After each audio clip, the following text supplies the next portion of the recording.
What's up, everybody? We got a big show for you today. We got Drake hitting us up with what he did at the Fan Expo.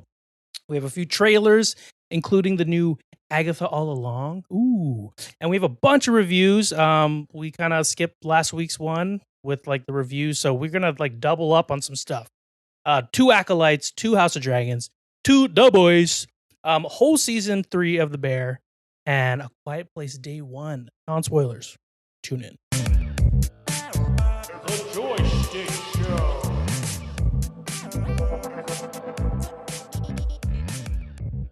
Aloha and welcome to The Joystick Show, a weekly podcast where 3 friends from Hawaii talk story about the things from pop culture that are bringing us joy. Shaka sama halos for checking us out. If can, please subscribe on any and every podcast platform, including YouTube. And please add a 5-star review. It's greatly appreciated and helps us out so much. Thank you so much. I'm your co-host Drake. That's Scott. How's it? And that's Thomas. What up, what up? And we are in episode 156? 56. Yes. I love it. Yeah. I wrote it everywhere this time so that you would just know it. And it still sounded like a question. Yep. It's unbelievable we've come this far. Yeah. With a positive spin. Yeah, we got brief news. If you haven't checked it out yet, check out our interview with AJ LoCascio, who voiced Gambit and so many other amazing characters. Really fantastic interview. And AJ is like a true gem, such a cool guy. So check that out in episode 155. But if you haven't and you're not following us on social media, Drake absolutely crushed it this weekend. At his local convention, he went to Denver's Fan Expo. Drake, let's talk about Fan Expo. How was it?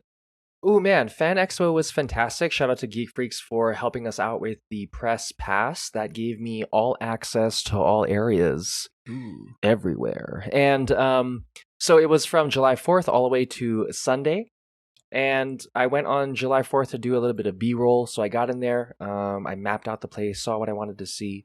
Took some nice shots of beautiful art, how crowded it was on that day. And then going back on Saturday, we were able to go and see our friend who's been on the podcast, Lance Lieber. We viewed a few panels together. We went to go see Jason Lee and Ethan Plumley. We also went to go watch Rosario Dawson later in the evening. Yeah, for those people who don't know, Jason Lee is from what? My Name is Earl. Yes, exactly. Yeah. And Ethan is also from that same show, also The Ranch, also Boy Meets World, I think, as well. Oh, really? So, Yeah. Yep. Wow. Super cool, interesting panels on that day. And I was able to also get an interview with Z from Serenity Forge, which is a local Denver Broomfield video game producer. And it was fantastic to hear his story, hear a little bit more about his games. I was also able to go over 2 booths. I believe it's called Yukio Art Prints. I forget the name of it, but we will shout it out later when I have all of the credentials. They have super beautiful art, and I was able to meet Tristan over at Rubber Co. And he has beautiful rubber duck prints, and his whole idea of it, and hopefully we can get him on the podcast, is the idea of leaving rubber ducks places is like a whole culture.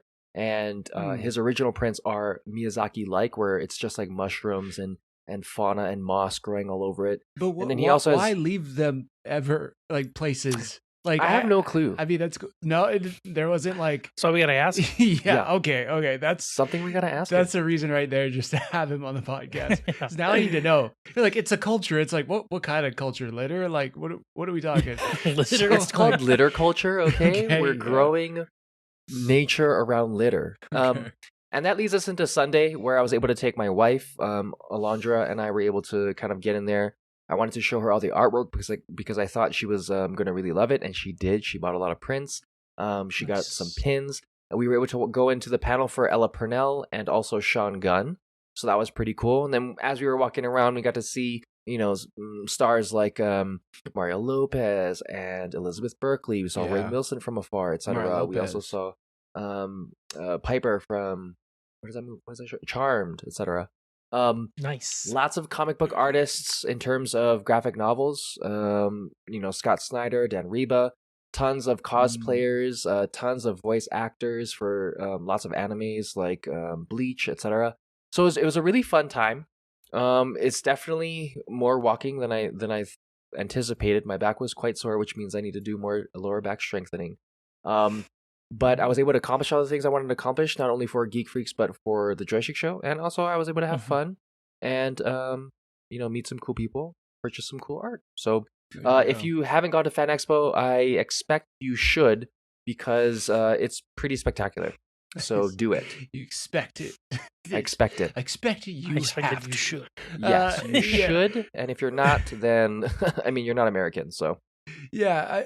So out of all those panels, like, what did Rosario Dawson or did Jason Lee or did Sean Gunn like say anything that stood out? Because we've covered Ahsoka, we've covered Guardians of the Galaxy Volume 3, like we've obviously covered Fallout recently. Like, did they say anything that like stood out to you? Or like, oh, that's like pretty cool behind the scenes? to be honest, Rosario, the thing that stood out the most was just her belovedness for the lore and respect for the IP. She watched Clone Wars, she watched Ahsoka over and over again to prepare for the role, and she really loves the character and everything it has with it. She reveres it, and I think that's very beautiful coming from an actress who's stepping into a mantle like that. With Ella Purnell, it was really interesting to see how her other projects previously were Yellow Jackets, where she was able to kind of condense that and bring that character into Fallout. But she also noted that her character in Fallout was kind of not an already established character within the game, so she had a lot more freedom and she was able to play it how she wanted to play it, and so that really showed in that respect. Sean Gunn's panel was a little bit on Ella Purnell. Also, like, I went back and watched a lot of Arcane, and I was like, oh yeah, Jinx is Ella she did Purnell. talk about Arcane. She did? Oh, okay. So yeah, that's what I was like. I felt like she was able to bring a little bit of Jinx into Fallout, maybe. Although I haven't really seen too much of Yellow Jackets. That's why. She made mention of that as well too. And she was she also had a very high reverence for the Jinx character and the League of Legends lore. She understands that it's really deep. She was honored to play that character, and she wants to continue to, because we all know that essentially everything she's been in so far is getting a second season, so she really wasn't able to talk about much, but she was definitely excited to continue on those arcs. Yes. Sean Gunn really didn't talk about much. It was kind of just fans coming up and fanning, so he didn't really make mention of a lot of things. And even in the Jason Lee and in Ethan Plumlee, they kind of, everybody was just reminiscing about the things that they've been in, and they didn't really talk about projects that they are doing moving forward, just how much they would like to reprise certain roles in the things that they've done previously. So wonderful panels in general. Would have loved to see a little bit more, but they stack them, so you got to go back to back, and there's all these lines, etc. So it's definitely something you need to schedule. Schedule it out, man. If I was there and I was at the Sean Gunn panel, I would have asked him, with Guardians of the Galaxy Volume 3 and how it ends with this new team and that Rocket is still there, is he expected to come back and still like do the motion cap for that role and everything? Like, I would have liked to hear a little bit more from him, I guess, on the Guardians of the Galaxy situation, because it's so, I feel like, still up in the air if like what Marvel's going to do with the remaining team. Yeah, the only thing he did mention is that Weasel will be in Creature Commandos. Yeah, nice. Coming out this year, December. Coming out this year. So hopping over to the brothers' studio, I guess. Flipping it from Marvel to DC, so that's gonna be pretty cool. The guns be doing it hard, double fisting. Pew pew. Yeah, absolutely. That's awesome, man.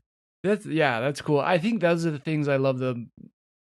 There's so many elements of conventions that are cool, right? Like you were talking about all this good art, and there's so much shit that you can buy and cool toys and whatever. But I think one thing that I've come to really love is like the behind the scenes from the actors, like them talking about their experience, or them just kind of saying, oh, well, in this scene, this is why this happened, or what they didn't tell you, or what you don't see in that scene is like, we were cracking up about something before we started to record, or started to film. So I don't know, I just like love that kind of stuff, and I think I would have dug those panels. For sure. Do you have like a favorite question and or response? Me or Jake? Well, actually, either of you. You guys went to You guys both went to some cool cons. Mm-mm. Dre, I know you had a cooking question, right? Oh yeah, I mean, I didn't stand up because a lot of it was getting over my fear of looking silly Billy. So I really had to push my ego back into my pockets in order to do some of these things. Yeah. Which was a growing experience for me. Yeah. But my initial thought was like, oh man, I want to go up there. I want to ask a question outside of the box that is both funny and poignant, because a lot of these individuals who are asking questions are essentially just like, I really loved you in this. Like, can you speak more on this? And like, it's not, antiquated, but it becomes repetitive. Yeah. And so my question that I would want to go up and ask, just to kind of like break the silence, would be like, in your opinion, where is the most inconvenient place to eat a bowl of spaghetti? There you go. What would your answer be? My answer would be probably river rafting on a rapid. Oh wow, yeah, you took it to a whole nother level. I was like, just in a car, in like a place car like would be tough. Yeah, in a river. Yeah, that's impossible. Yeah, that'd be tough. We talked about like, oh, well, what if you were on the toilet pooping? But to be honest, that's one of the most convenient places to eat because you're already sitting down, you're already pooping. Mm-hmm. In and out. Yeah, in and out. What more do you need? Yeah, you're right. That's pretty good. Yeah, I was even just thinking in the car would be hard. Like, the car would be hard. If you're driving, yeah, that'd be tough. Yeah, it's a two-hand. It's a two-hand situation. It's a two-hand meal for sure. Yeah, I was thinking like something I'd be doing, maybe like just like from Hawaii. So, you walk into like waist deep ocean water, you're just kind of going, and then you're just like trying to eat spaghetti. That might be like the more chill location, but like hard to eat spaghetti. Yeah, that'd be super hard. Hard to eat anything, really. You wouldn't really want to eat anything. Yeah. Except for spam bees, bro. Well, the reason why I thought about that is because imagine if we each went to a con and we asked that same question so much that it became our shtick, right? Oh, the joystick guys are going to come up and ask us, what's the most inconvenient place to eat spaghetti? And then all of these actors would hopefully pick that up, and then they try to like one up each other. That would be super awesome. Yeah, there you go. Question coming 2025. Yeah, one day. Yeah, one day. Yeah. What about you, Scott? Do you have like an open question that you would just ask for anybody? Let's say you're in an elevator and in walks Chris Hemsworth. For me, I'll say like I'm person specific, so I have to know what you're from. I have to know like something about you, and then that's what I come up with, or I come up with something there. But would you have a go-to question? I don't know if I have a go-to. It makes me think of like once we had one of the dudes from Whitest Kids come down to Hawaii, and like they were asking him about like sketches and whatnot, and I like hearing about like the time it went wrong. And you guys like had to like figure it out or whatnot. Yeah. So I was like, were there sketches that you did that were like just so dumb, and you're like, when you're doing it, you're like, this is dumb, I can't believe this is like this isn't gonna work being aired, like, and he's like, oh, for sure. He's like, we had to like meet a quota, and like there were some sketches where like, this is the dumbest sketch. I can't believe it's gonna be on TV. And I mean, I like hearing that sort of stuff just because it kind of brings like the realism, like it's so relatable. Yeah. Where like no matter how put together you think you got it, they're like, they're figuring it out too. For sure, they're in there like, fuck, I don't know. Like, yeah. Let's just do this. I mean, that we see it happen on SNL probably more than we should, because they're like, we have to fill an hour plus time slot, so we're just gonna throw this sketch in. This is like whatever. They have their writer's room, but sometimes you can tell like if they just don't like how someone's writing or whatever, it doesn't get picked up. But yeah, I think that's a solid question. I don't know. Yeah, I'm very much just, I come in like a fan, I guess, at first, and then just kind of not thank them, but just say, hey, I try to be specific about what they did that I'm a fan of. And then that usually stems the conversation. But I have no go-to questions per se. Like I'm so, yeah, you just catch me at the right moment. I'll come up with something, I feel like. But maybe the spaghetti That's thing, in case I really get tongue-tied at San Diego Comic-Con. Yeah, spaghetti. That's what's going to happen. That's why all three of us, we bring a variety. Yeah. A variety of spaghetti? Guaranteed, dude. No one's making the same spaghetti. What's the most inconvenient place to peel a mango? Oh, I see. I mean, I can't really do it ever because of the prosthetic. So anywhere at home, in the kitchen. I feel Self-burn. like you could add peeling attachment or something. Yeah, I could. I know. I definitely. Yeah, Drake got me a really nice peeler one time, and I felt like I was literally in the bear. It was like it's all super nice metal. That's a great peeler. All right. Well, yeah. Any other thoughts on Fan Expo this year, Drake? Well, yeah. Would you want to be back again? Yeah. Any other? I think I definitely would. I know what to expect. I know kind of how to schedule things out. I know the points to hit. I think I would be a lot more deliberate with some of the photos that I'm taking and some of the interviews I'd like to receive. I think when Comic-Con does come to Denver as well too, the transition might be slightly easier as well. Just because, first time press pass, you don't really know what to expect. They kind of do let you in everywhere. Obviously there are kind of guidelines, but yeah, you kind of get free balls up in there. So I just let them dangle and then let the air graze them, and then I try my best to just put them in people's mouths. So there you go. Yeah, Fan Expo, if you're listening, we're our family show. We're kind of not, but yeah, that's good. It's an amazing experience, and these cons are always a good time. They don't happen that often, and yeah, you killed it again. You crushed it. So yeah, check it out on social medias. We got all kind of coverage from that. The Joystick Show. All right, we are now into trailers. And this first one, trailers, is Donald Glover. Everybody loves Donald Glover, but it looks like the setting is very much where we all grew up in Hawaii, on Oahu, and if I'm not mistaken, it looks like Kualoa Ranch. So this movie is called Bando Stone. What did you guys think about this trailer? Scott? This trailer looks pretty cool. When it first starts, it just kind of feels like he might be just the last man alive sort of thing, and that might just be the whole movie. Like that what's that one with Will Smith and the vampires? They end up being kind of vampires. I Am Legend. With him and his dog. I Am Legend. Are they vampires? They end up being vampires. They're more zombies, right? Bro, go to the book, bro. Apparently, they're like vampires. Yeah. Sure, I guess. Yeah. Okay. I guess we won't disagree. Shit on my okay comparison. Okay, new movie. You know that one with Last Man on Earth. Yeah, Last Man on Earth. Like that one. Oh, okay. Super. Yeah. I'm on board now. Yeah. Yeah. I forgot the name of that one too, so it wouldn't matter. Even though it's self-explanatory. Oh Jesus! Okay. Like the last guy on the planet. Remember that one? Hilarious, dude.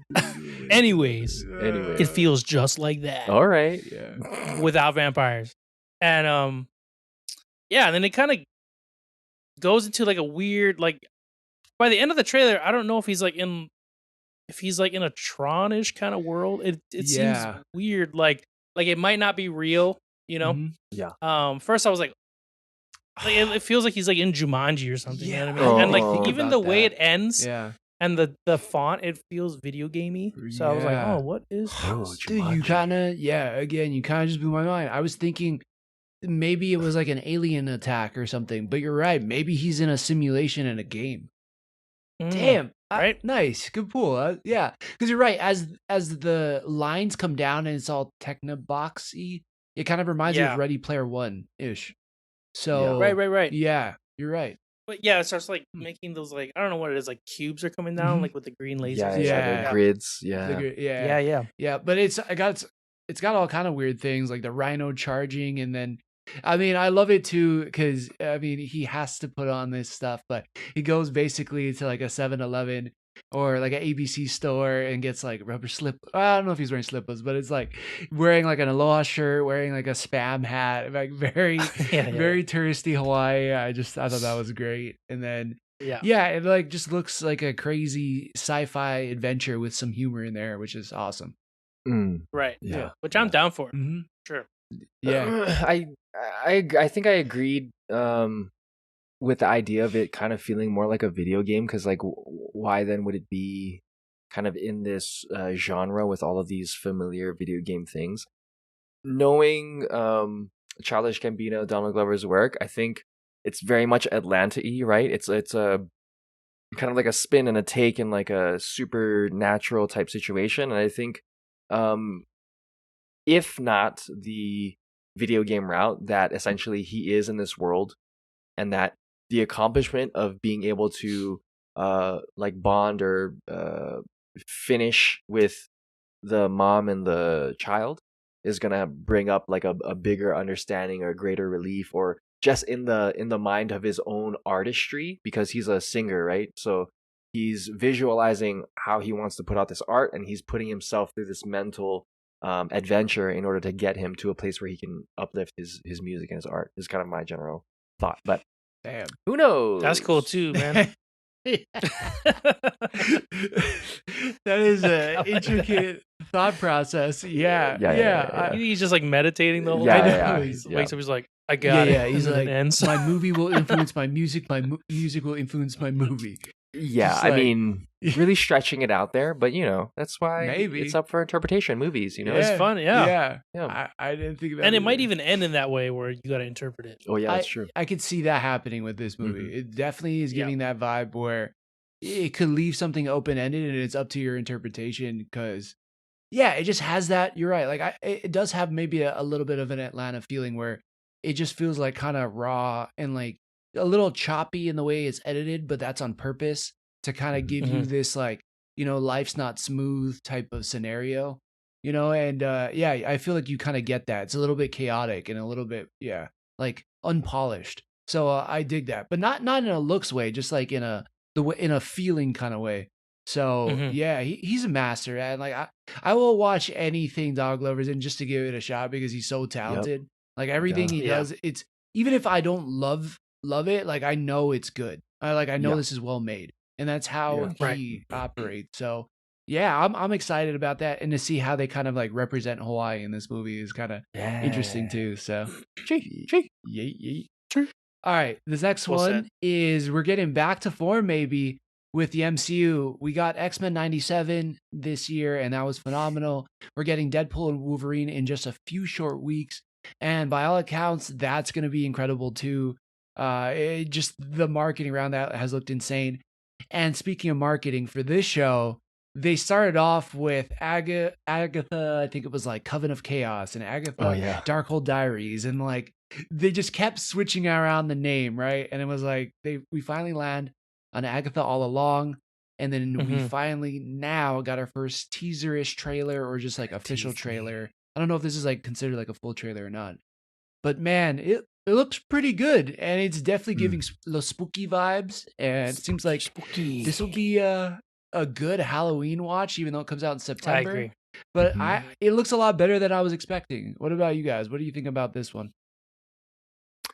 Well, I think, I mean, if we could really think about how it looked, it definitely gave me a little bit of hocus pocus. Should I think about how it looks like the way Donald Glover thinks about how his stuff looks? Definitely. It's very intriguing. I don't have enough time in the day to think like that.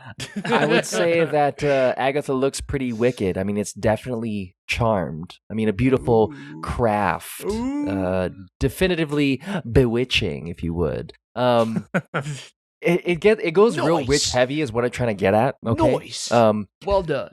So much witches. It borderlines witchery, and I really think it left me bewitched. I do like Aubrey Plaza's character. I think she plays a very good witch in what I've seen, and I think it helps balance off Agatha as the main character. And a lot of these ancillary characters, I think it's going to do really well in terms of blending the horror, but also keeping it a little bit light enough for us to be involved.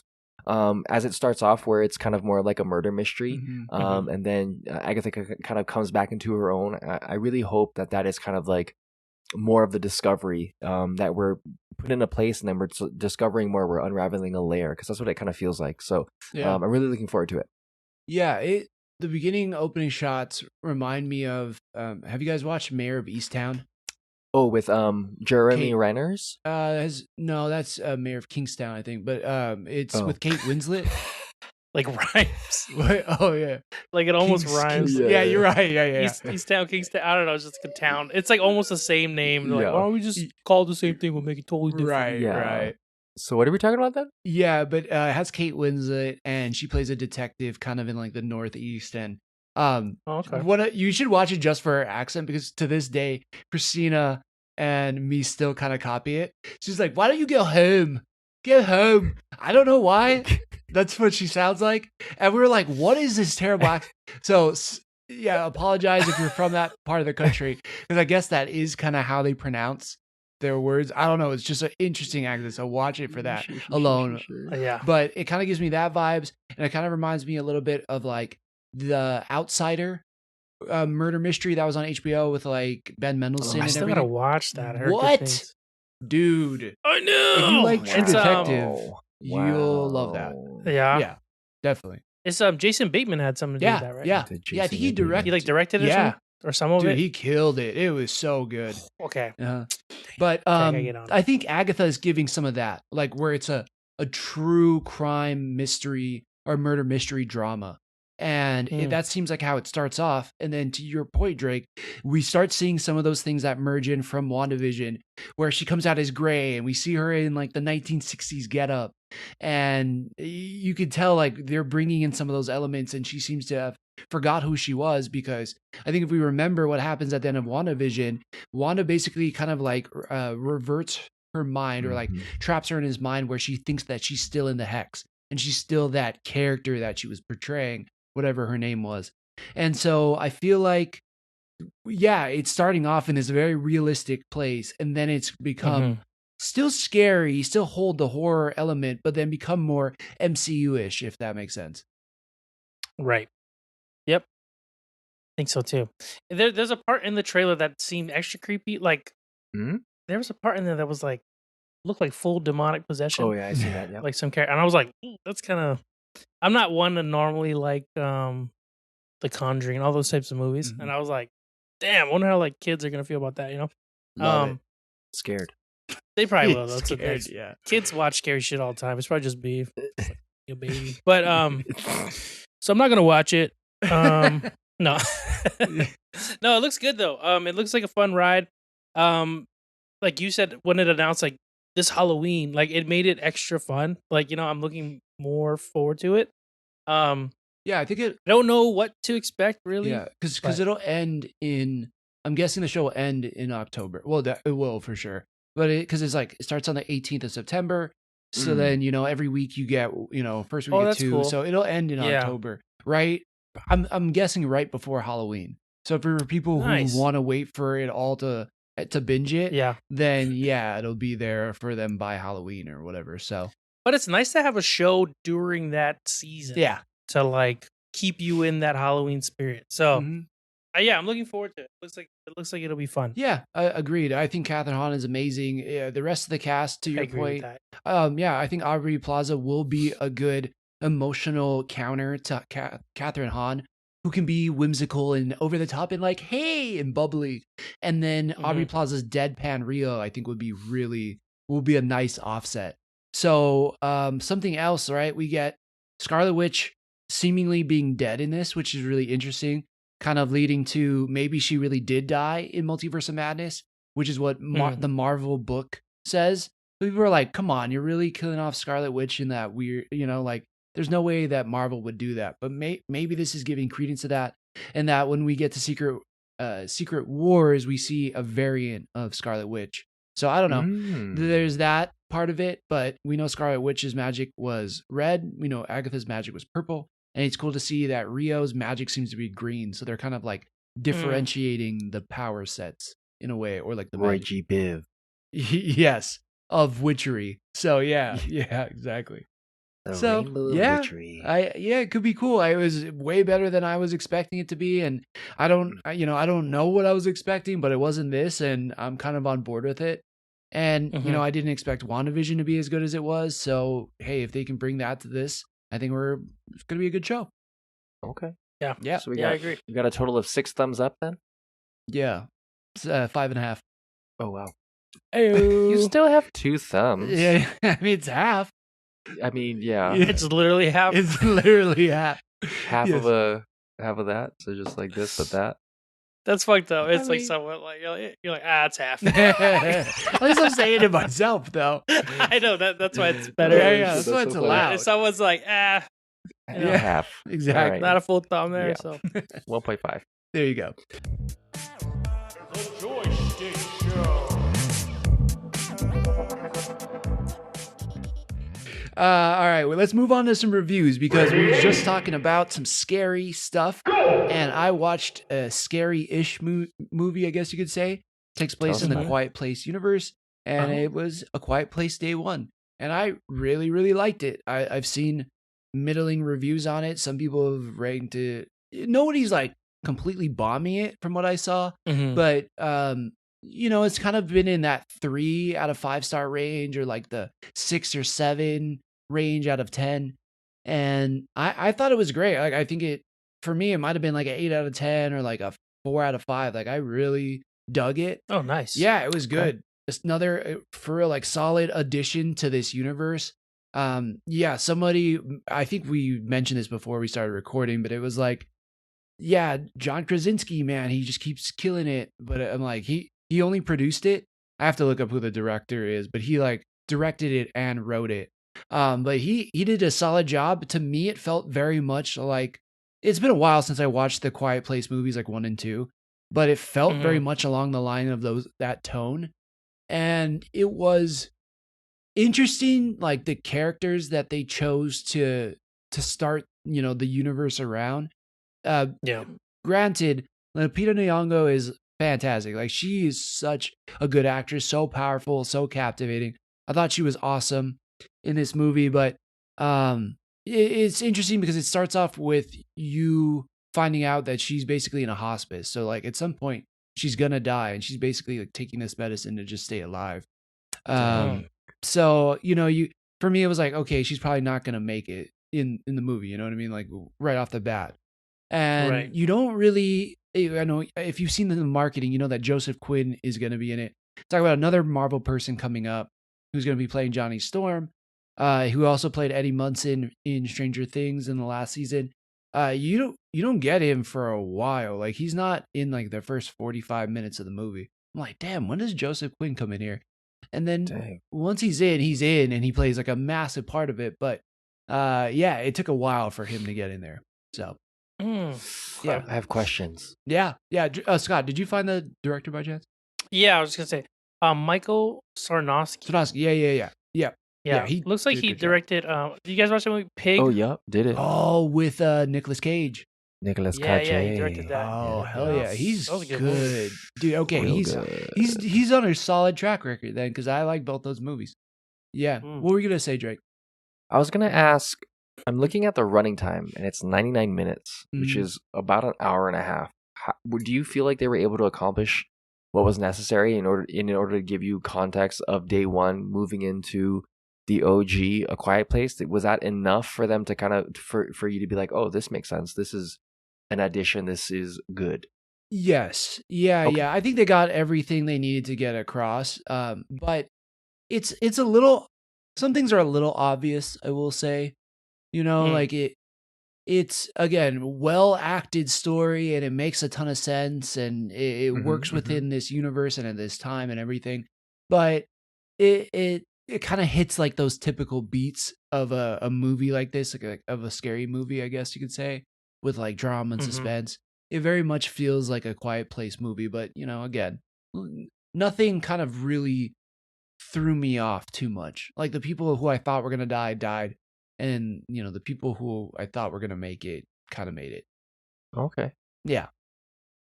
Yeah. Well, But I think it's definitely worth the watch and check it out, and yeah, I don't know if it necessarily, like, some movies, I'm a big fan of, like, seeing in theater. It's a completely different experience, but like, I don't know if this movie necessarily like changed that experience because it's so quiet, truthfully. And that is one thing I was thinking the whole time, because these movies really make you think, man, if I stepped on this, or if I moved this way, how much noise would I make? They still do a fantastic job of that, where you're like, oh shit, like, was that too loud? But then again, there's like certain things that go off that is super loud that you're like, okay, of course that's gonna alert them, and yada yada. But yeah, I don't know if this is necessarily one of those movies you got to see in theaters though. Does that affect your snack, like eating, like Unfortunately, it being quiet? You know what I mean? Or you're just like, yeah. I You see know what I mean? you're saying. Like- Yeah. Like, do you feel like you gotta be quiet? I When was you're like, is no, it because that? I'm getting fat. I sometimes- always want to get a snack. But no, you meant like how did I eat Dang. it? Yeah. Yeah. You're right. I did eat it different. Like I timed my crunches of the popcorn, and the only reason I got Yeah. popcorn was because I got a free one because it's like my birthday month. So like AMC gives you a free popcorn. And I was like, all right, yeah, just give me it. So I got a popcorn. But yeah, once the movie started, I found myself like, as soon as they were going to step on something loud or like there's a part where thunder goes off, I was like crunching in between thunders. Like, and then I would stop. yeah. And then the thunder again. And then crunch again. So yes, Yeah. it actually did. Funny enough. It's so funny how like movies do that. Or at least like, yeah, like certain movies. I know the first movie, that's what happened to me. And I got meeting it with like the Mochi Crunch or the Auto-Day. Yeah. And Even that's like extra. louder. It sounds way louder than it probably is because it's like crunching in your head. Yeah. But it's like these rice crackers, if you don't know what they are. And they're salty and they, for whatever reason, go great with popcorn. So Yeah, they good. do. Yeah. And like, but watching that movie, you're like slowly trying to crunch it. There's You gotta let That's your like a- saliva soak it up. There you go. Yeah. So soggy. Yeah. That's So, an impossible snack to eat quiet, though. You know Yeah, that there's that's some not- things that just you can't eat quiet. That's one of them. Yeah. So Thomas, would you give it 1.5 thumbs up? Yeah, I would. I would give it 1.5 Okay. thumbs up. Oh, sick. I definitely. That's like 2. Yeah, pretty much like 2 for me. But it is 100% worth it. And Joseph Quinn is so lovable. The one thing I will say about him is interesting. Like he's in so much lately, right? And he's doing like a Mhm. killer job. What? I think he can Oh. do it, but I still don't Mm. see Johnny Storm, if that makes sense. Ooh. Mm. Like I walked away out of this movie, I'm like, man, I still That's don't see brutal. how. Yeah, he's like a decent enough good-looking white guy, and like he's around the age he needs to be, but like he doesn't come across as like cocky. Like I don't know, like Eddie Munson was just so brash and wild almost. Like I still don't get how he's gonna be Johnny Storm, if that makes sense. You know what I mean? Like I don't know. Does he need to be more ripped? You think if he was more ripped, you would be like, okay, maybe? Well, you take like I'm taking into account the last 2 people we've had in live action. We had Hmm. Chris Evans, who was like super coming off of all the scary movies, playing like these, or like was it Blue Mountain State or whatever he was in? That was like Yeah. the cheesy like right, kind of handsome dude. And then you have Michael B. Jordan, and it's like those 2 guys were Johnny Storm. And then not to say Joseph Quinn isn't in that category, but I wouldn't put him in like the same looks category as those guys, or like the way they carry their confidence either. Like I wouldn't put him in that category. You know what I mean? Okay. So I don't know. Yeah. It could just be we haven't seen him in something like that yet. Like, we True. know he's a good actor, and we've seen him do like kind of really big different roles. Like already his character in Stranger Things, some of the other stuff he's been in Mhm. is really different. So Yeah. I think from an acting standpoint, he probably could really do it. But like, I know what you mean. Like, the more I see Glenn Powell in things, the more I'm like, this guy's Johnny Storm. Oh Like, yeah. Recently, because I'm- he's kind of that dude who's like confident, but kind of like, especially in the latest roles, he's like, Yeah, but he's a little doesn't mind jokey. being looking like he's jokey, kind of looks dumb sometimes, but he's always Right. like, yeah, it's okay. Like, and And- it's easy to be like, oh, I see him doing this sort of stuff that fits easier in your brain. right. But hopefully, this dude does a really good job and surprises us. Yeah. The thing with Glenn Powell though is he could turn it on. You know, like in Top Gun, he definitely Mhm. plays like the more like confident, like I got this, you're in my way kind of guy. And that's why I'm Yeah. like, oh, you're right. So you're right. I could see him as Johnny Storm, but also he's kind of getting up in age. I'm still Yeah. really holding out that he plays Cyclops. Like I I mean, that'd be sick okay. too. yeah, because I think Like, he yeah. could bring a little bit of charm to that role too, where people would be like, "Oh, you know, he's not as much of a boy." You know, like how Chris Evans has changed people's perception of Captain America. Like I feel Yeah. like Yeah. Glenn Powell could do that for Cyclops in live I action. think he could do a great Cyclops. Right. Yeah, in like a rebooted version, like hell yeah. Mhm. But I mean, if we get James Marsden back in Deadpool Wolverine, I'm all for that as well. So yeah. All right. Quiet Place Day Run, a solid addition. I don't think they need to expand off this movie. I think they could do a bunch of different Quiet Place movies off different places in the country or the world and not follow these characters and still have it work. So yeah, pretty great. Right. Yeah, that's cool. Okay. Yeah, they have a pretty strong universe. Definitely. Like, I want to know more about it. Yeah. Oh yeah, definitely. Like a video game would be cool or something like that. Just something we're we can getting dive one. in and just. Oh, that's right. Yeah, we talked about Yeah, that. that's watching right. the show We're or getting what? one. When I'm done, I just delete. Wipe it clean. Yeah, this next one, I hope that Drake, I'm sure that you probably haven't watched it, but me and Scott have, which is The Bear season 3. This show continues, and I cheated, like I said, on social media. I used this for a watch recommendation Monday, but there was so much. Before I got to finish the season, there was so many mixed reviews on it. People are like, the Bear sucks, the worst season ever. They really have dropped the ball. It's fallen off. And I could see that in certain episodes where it wasn't the best. But then there were some episodes like the Napkins episode or the finale, or for me, even episode 1, that were just tremendous. Like I was like, I don't want this to end. I just want to live in these moments that they're creating in this episode. Like I could watch an hour of this rather than just 30 minutes. And yeah, they just, I don't know, they just do something with this show that just, blows me away. But yet, I'll let you speak to it, Drake, but I can get how the stress of being in the culinary world would maybe cause some PTSD or trauma from watching this show. I mean, I've seen some clips of it, and I've seen the main character kind of be like, this is what we're going to do. And everybody around him is kind of asking him, like, why? We're doing okay. Mm-hmm. And you've also seen this in the movie Burnt with Bradley Cooper. Yeah. Yeah. I think it's a cameo in a weird way. He gets a cameo in there? Sick, from Burnt in The Bear, which is weird. Sick. That's what's up. I mean, the fact that they're blending that is awesome because it would be nice to have all of that put together. Like, so for example, if we saw Jon Favreau from Chef. Anyway, that'd be cool. That'd be super cool. But in that same vein, like, as a cook, as a quote unquote chef, you want to do better. You want to make it better. So even if it's doing okay, if I just push myself a little bit more, I can probably do it better. And that doesn't stop. Even coming out of the kitchen and having been out of it for a long time, when I'm cooking things or when I'm looking at recipes or when I'm seeing things, I'm like, I could elevate that. I could do it this way, blah, blah, blah, on top of making it as good as possible. And that it just doesn't stop. And I can relate to that in that sense where it's like, we're going to keep going. And this is where it's going to get really sticky because they're going to push. They're going to try to achieve. And whether or not they do achieve or whether they don't achieve, the journey in itself, was it worth it to push yourself to break these boundaries, to walk this thin line between happiness and more? And it's really hard. It's a per person type situation. And to live that life, to live in that culture, for me, it was difficult. So I can see how, all of it in itself makes individuals think, oh, well, why are we doing this? Why are we doing that? It's probably because they're not cooks. It's probably because they're not in that industry. Mm-hmm. And even if they are, they're probably just worrying about all of the stress of it all. So yeah, I'll tell you right now, after watching this last season, I was like, not worth it. I would never do it. I don't care if it was like you get 3 Michelin stars if you just grind it. I was like, nope, wouldn't be worth it for me. It looks so stressful. It looks so hard. I mean, restaurants are just a hard business in general. Mm-hmm. And then and this season starts off with them in a good place. Like they have some credibility. They had a fine dining restaurant. Like things are going smooth. Mm-hmm. And he's like, from the start, like we're doing everything different. Every night we're changing the menu, and you're like, why are you doing this? That's hard. Yeah. What did you think about, Scott?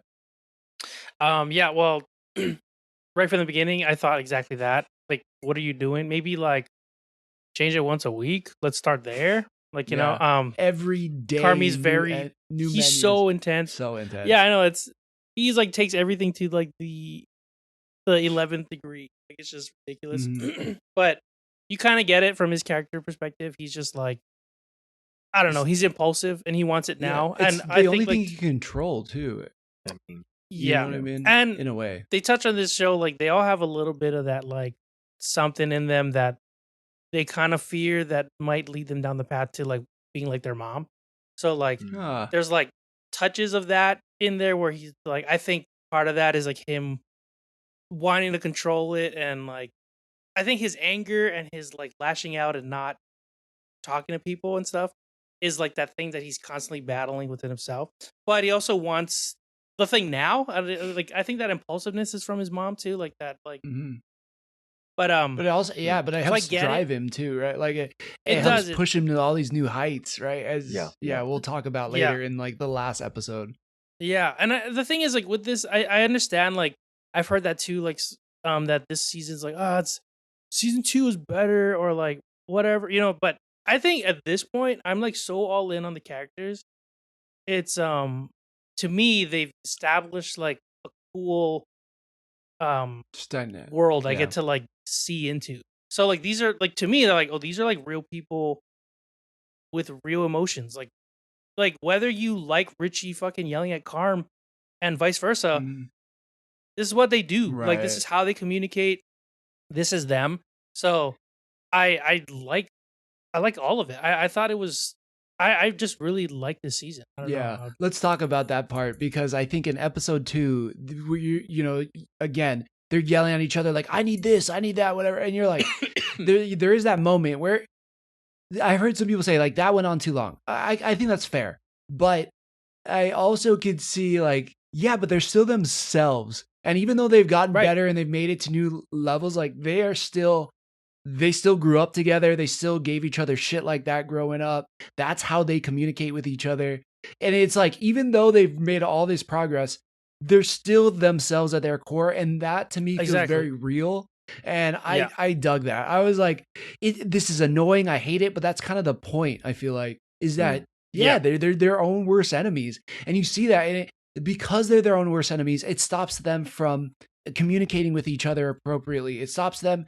We see in their own personal lives this whole season, Carm isn't able to call Claire. All he has to do is say, "I'm sorry, Claire, like I was having a freak out in the freezer," and he can't do it. He looks at the phone, he can't do it. And it's just, like that kind of stuff just feels so real in a way, and it's so powerful. And what happens with Io this season and Chef Sydney, like she's, trying to prove herself, and they're asking her, "Do we want you to have ownership in the business?" But it's making her lose her mind and is giving her panic attacks. And she's like, "Do I want to be a part of this?" And there's times where everybody calls her family and relies on her, and you can tell it's a family, but families can be dysfunctional and families can be rough. Right. And she's like, "Do I want to be attached to this family forever?" Because if she gets Right. ownership in that thing, and God, Io this season was my standout. She was phenomenal. Second place, I want to put in like I think her name is like Liza Colon Maez, who plays Tina. That episode in Napkins was phenomenal. But like Io, damn, was she good this season? She could do it all. She was funny. She could do drama. She could do serious. She could do like everything. I just wasn't expecting her to like blossom in everything she's done. Like past season 1 of The Bear. Right. Yeah. Just wow. Wow. She was No, good. yeah, I agree. And the other thing she was dealing with, right, was like there are times where like, oh, you're a partner, so she's like, okay, I'm coming into this as a partner. Mhm. Why don't we do this dish? She's like, I'm changing to this. Okay, and then we compare it with this. Yeah, but I think this sounds better. Okay, and then this sauce. Nah, this one. Right. Okay, so we're doing your dish. All right, sounds good. And there was like a lot of that. So she's like, True. those are definitely the relatable points where you're like, fuck, like I wouldn't want to stay here if like you're seen as an equal on paper, but like, are you? Like Carmi has a vision. Granted, he has way more experience, so you get that. Mhm. But she's like, but if I'm in a different space, maybe I've grown as much as I can here. I can grow a little bit, like take a step out and then maybe come back with something. But so you see everyone's perspectives. I like that they did going back to Richie and Carmi.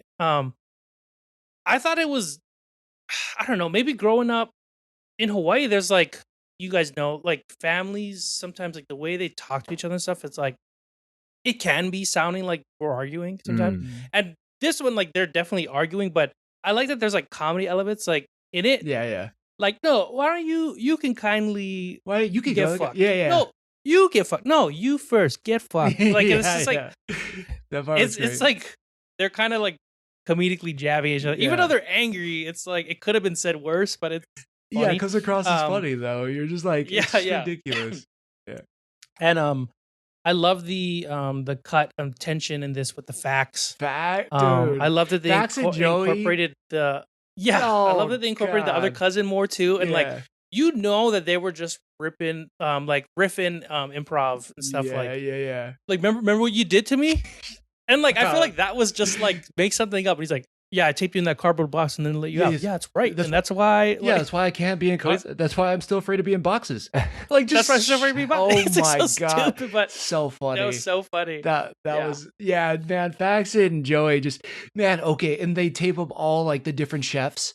And then Carm's like, yeah, I don't like that. And like before he comes in, they're like, man, he's gonna love it. I'm really proud that we did that. Yeah, we did something so good, right?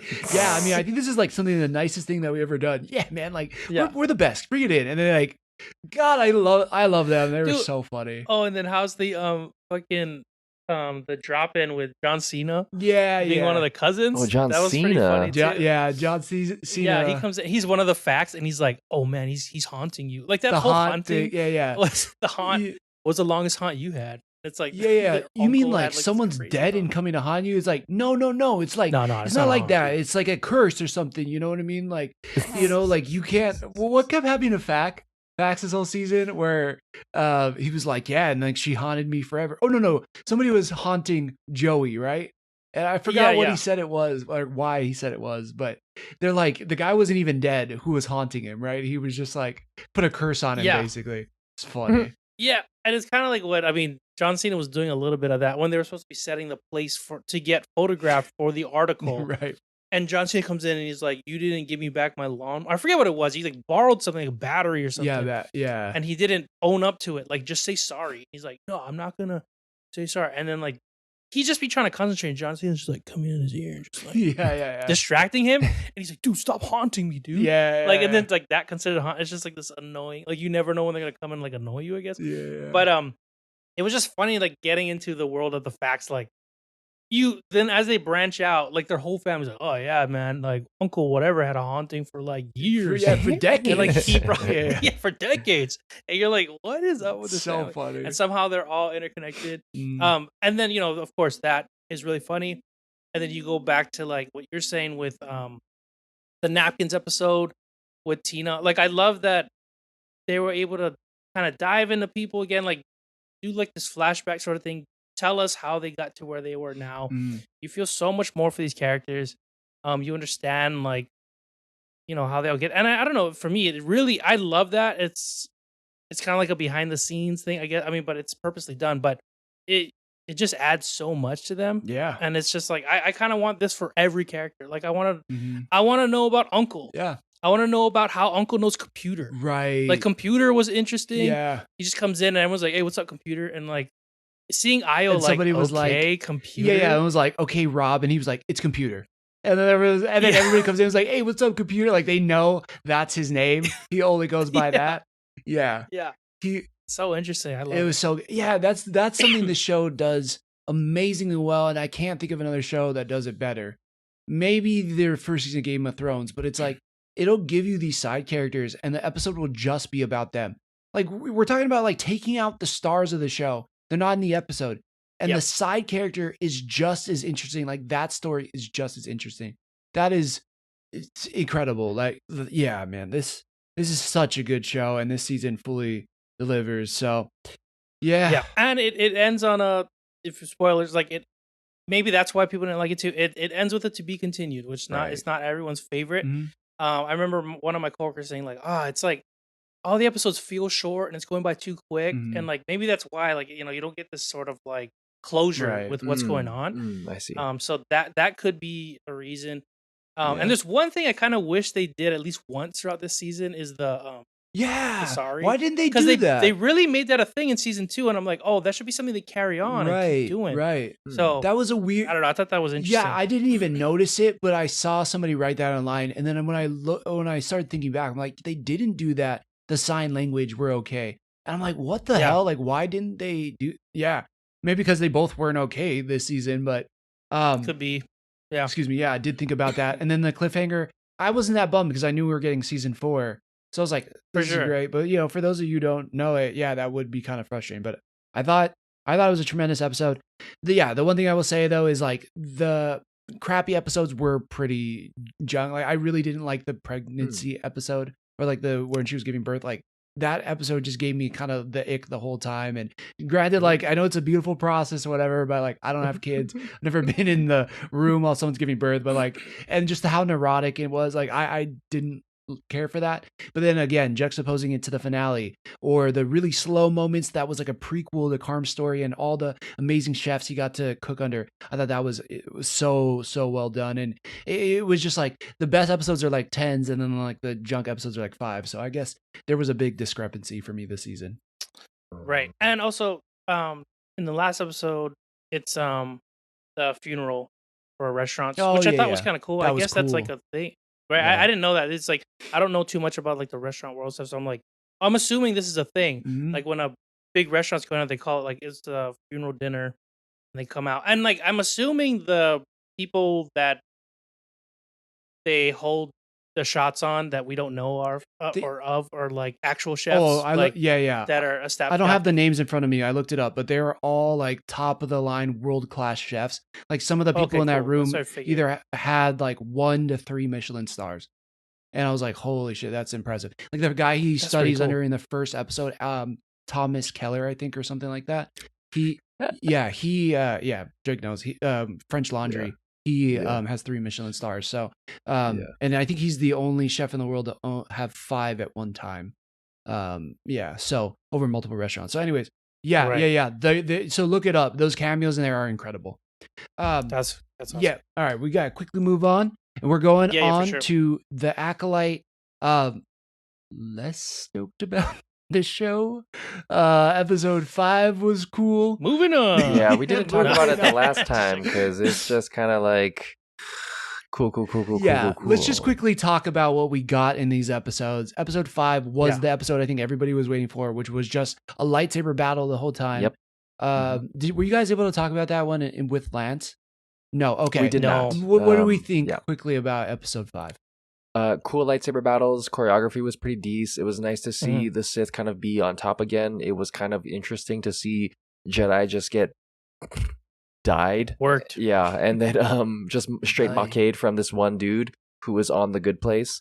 And which I just realized today because my coworker told me, I'm like, oh my god, that's guy. That dude. Yeah, that's Jason. Yeah, he was the DJ. I don't know why I didn't recognize him. And in that sense, like, to be honest, in IMO, like, that's the only thing I really took from it is like, cool lightsabers. Thank you for showing me a little bit of the quote unquote Sith, but in the greater idea of Star Wars as a whole, like I really don't know where this fits, and it's confusing.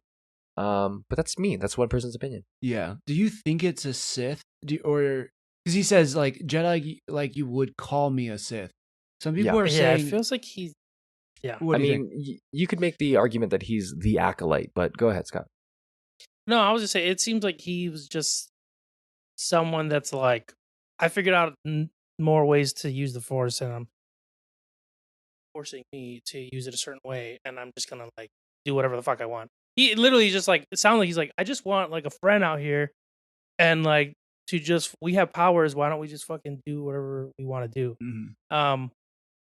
Almost like not so much, but like a Magneto's like, we have these capabilities. Like, why are we letting things like box us? Yeah, like these humans dictate whether or not we use them when we're way more powerful than they are.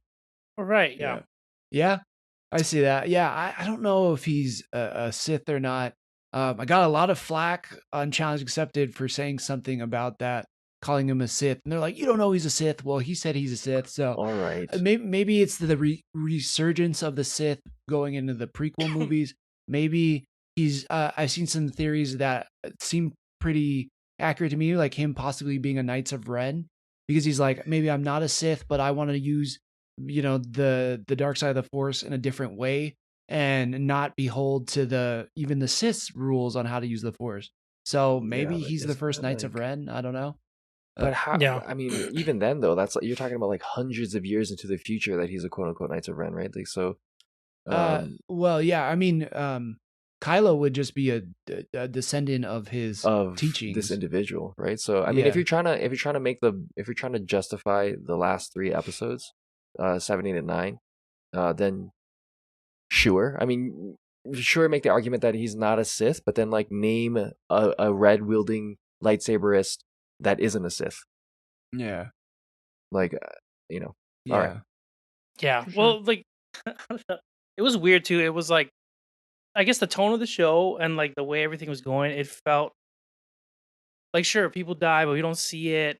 It felt very like lighthearted almost. Mhm. And then to see like these group of Jedi, they're like, yeah, just get murdered.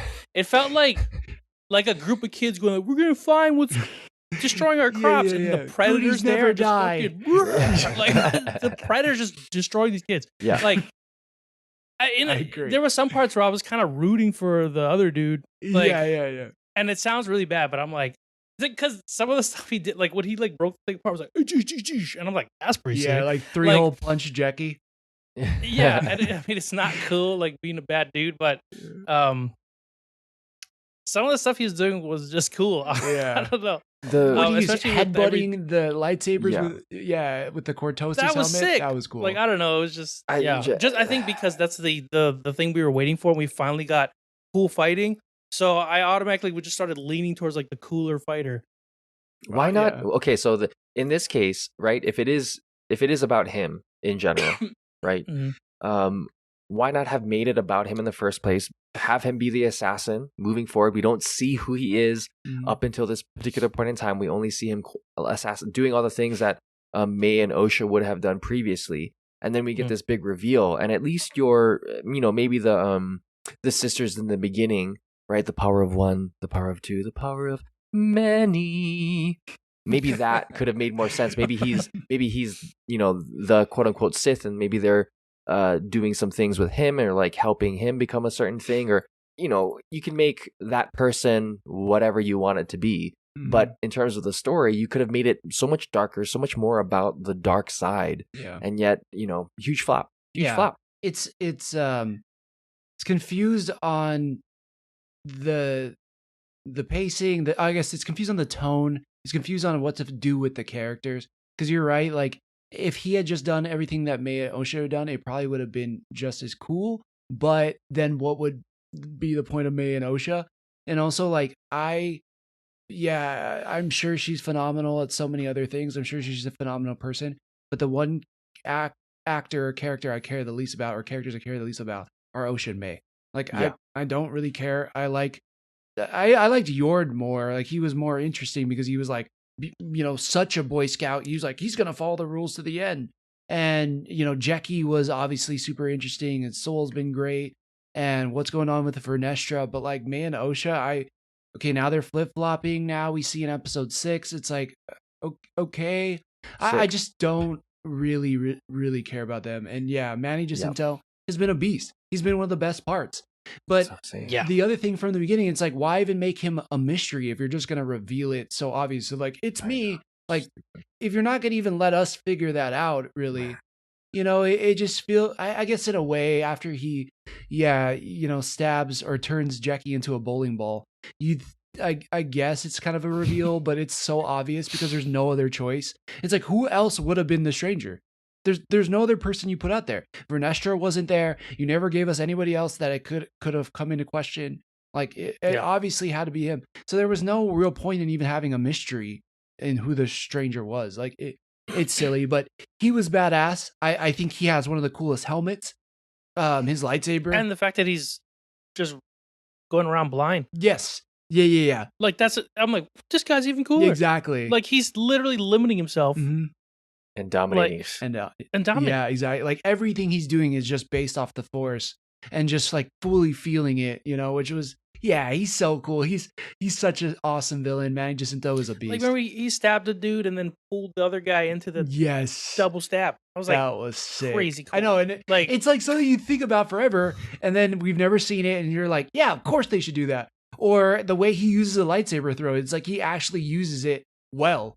Like he tries to hunt her down, and luckily Soul jumps in the way and blocks it. But in the process, he cuts down all those trees and then catches it with the blade still on. Dangerous as fuck. Yeah. If you think about it, you should turn it off. Yeah, no, for but sure. He just does it to show off. Like, so much right about what they've done with his character, and it's just sad because this show, I think, ultimately is gonna fall flat. I don't know how you save it, even though we're getting the penultimate episode this week. Right. And like the other thing is like I haven't seen May wield the lightsaber really. Like the only thing I've seen her do is cut her hair with it, Yeah, dude. like, which was a Sick. weird scene. Like she's just like, "You get perfect haircut." Like I was like, "What?" Like I don't know. Yeah. That felt just weird. She went to the And, like, Jedi salon. Yeah. But yeah, I guess she's his apprentice, and like he's just like so good Mhm. at like doing his thing, and like I'm like, is she anywhere near what he like? He needs to move on and get a new apprentice because like I don't know. Right. Like, okay, they obviously have showed us there's something very powerful about May and Osha, right? They're Right. must have a ton of medical. Maybe when they work together. So Right. But he keeps saying, "I need an acolyte. I need an acolyte," and it's like, for what? I Like, know. what are you dude, for trying what? to do that you couldn't do already? sounds like he's lonely. I know. Maybe Yeah. that's what it is. You Just get a know, pen pal. because he is the only. Wait, what? Just get a pen Get pal. a pen pal. Like, No, yeah. He's just right. Just go get a girlfriend. Like, you know, like you're hot, Yeah, dude. dude. Like you're buff. Go get a chick, or dude, like you get whatever you want. yeah. Do you, dude? You can get Yeah, it. but it's just like, yeah. So going into the next episode, we see that they have flip flop places, and then we see that Osha is with him now, with the stranger Chimere, and that we see that May is with Soul, and it's just like an episode again that I don't know what I'm supposed to be learning from these situations. Are they flip flopping? Why would they flip flop? I don't feel like I've gotten enough reason. You know, like what is the deal? Like Saul, just tell us what you did. Like I just need to know on Brendog to get over it. know. And it's not even I'm not watching it again. If we weren't reviewing it week to week and I wasn't watching it for multiple podcasts, I don't know if I would be into it. But at this point, I'm almost rage watching it just to figure out what happened that night. You know? Yeah, they're drawing it out for I don't know why. Yeah. Like just It's not gonna be anything that to be honest, in my opinion, it's not gonna matter. It's not Because- going to save the show for me. It No, might we matter in the future. I Like they could mean- stem off of this show, I think. But it's Sure. I don't know if it's gonna matter enough for me to care. I mean, there's the character building in general, aside from Chimere, is who cares? You could make the argument even for Soul, like awesome, cool, Mm-hmm. and then what? Right? Like nobody can say you know. that's racist. yeah, exactly. It's an Asian on Asian right there, and I Yeah, agree. dude. Like Yeah. I Like was it- so high on Soul, and now I'm like just kind of over it. I'm like, just Okay. tell me what the Sick. deal is. Yeah.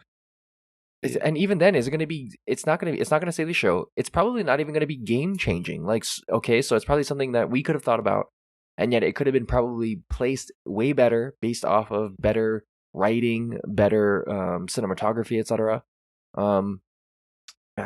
Yeah. I don't. The cinematography, it feels good, but you're right. Like the set dressing to me feels a little, it just feels a little under budget. Like again, when we're talking about amazing shows we're watching The Bear, which obviously doesn't have as much fantastical elements, but you have The Boys, you have House of the Dragon. Like when you look at that, you're like, damn, this looks amazing. This looks like a movie. And you're like, I know Mhm. Disney's got the money. Why are we getting this thing that looks just generic and fake? Again, and then to compare Star Wars to Star Wars, I felt like we didn't quite, we got better in Ahsoka, and then we got the best in Andor. Like Andor had it all. Andor had Mhm. like these amazing sets with these like CGI in these like So practical settings, right? And yeah, so okay, say one good thing about episode 6, and then we'll move on. Interesting lightsaber whip. that's actually that was pretty cool. God, I don't even want. That leads I said me. interesting. I know Interesting. that leads not- me to a criticism. Yeah, criticizing. I mean, I don't know how it's practical, but Yeah, it's not what I expected. I light was like, bends wow, though. It's a part of physics. Light bends. This is my so- problem with this scene now. Okay, Okay, go for I said it. I was going to Okay. be positive, but this is the problem. Sure. We sure. got that scene in the trailer leading up to the show. Then they didn't add anything else to that. Nope. Her pulling out that whip in the whole episode of 6. And then Yep. she goes to the planet they just left. And then it's like, yep, everybody's dead. They left. Why? Well, that was What? what you're saying is that's what was the good part because we didn't have to see any more. That was almost a trap question. No, Yeah. no, You just no, I'm sorry. You're I'm like, not trying name to. one good thing, and then he did. You're like, I'm not. that was the only good thing they No, showed. no, no. I'm not trying to shit on Drake's good thing because I do think that was a good thing. But I was also thinking, where else is she going to use this anywhere else? Like, there's those moths all around the planet. She killed one of them. Like, at least show her going nuts, killing a bunch of them to make it worthwhile. But we got one. She probably uses it at home for cutting her grass. Just like just freaking, yeah, maybe it's just like a weed whacker. Oh my god! I don't know. Yeah. I guess the other thing, maybe the other thing, I think in episode 6 is when he tells her to try on the helmet, right? And he's like, it blocks off all your senses. I thought that was cool. That was cool. Just because that's when I found out that I'm like, this motherfucker's just blind in that thing. Like, that was pretty sick. Yeah.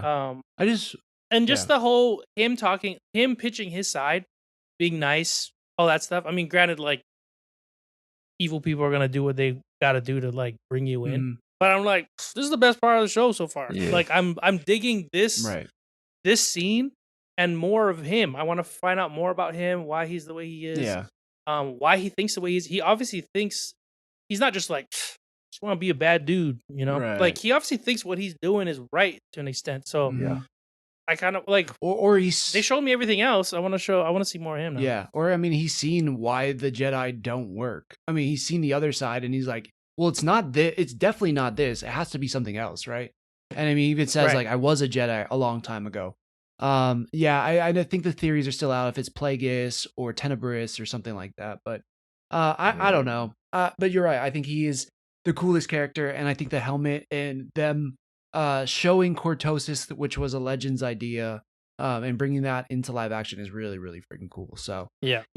And the helmet looks kind of creepy with the teeth. Sick. Yeah. With that like, cable, so he kind of like already teeth. looks like creepy, and then he's like super strong. He's like Slender Man out there with the Force or something. It's creepy. The one other thing though, I think it was episode 4, not even one we're talking about, but missed opportunity with a Wookiee Jedi. Like, Duh. I really thought, come on, Disney. He doesn't do Like, anything. You had to just show us one scene with him doing something cool. Like, He pulled in a He gun died. for the Force, snaps the gun, and then the next episode we see him, he's dead. Yeah. He's just dead in a chair. Turns around. I'm like, oh great. Like, I know. Just those are just big whiffs. Yeah, we'll see. Like I said, we're getting the penultimate episode, and I'm really curious to see if they can salvage something of this. Like, if it's better than Secret Invasion, it might be a win. But I don't know. I bet not. I don't. I bet not. Yeah. I don't I'm have really, really high hope. real quick. If you like the show, that's cool. Good for you. Right. We're not attacking you. Like, this is just our opinion. And I so want to like all the characters. Certain ones I do like more than others. But Right. if you're loving the show so far, that's awesome. Yeah. You know? If you think we're completely wrong, send us an email at joystick.show.com and we'll read it. We'll read it on next week's episode. But Yeah, for bring sure. it up. I'm happy to hear it. All right, let's move on to House of the Dragon, episode 3 and 4. And this show is just phenomenal. Were you guys able to watch this last Sunday's episode?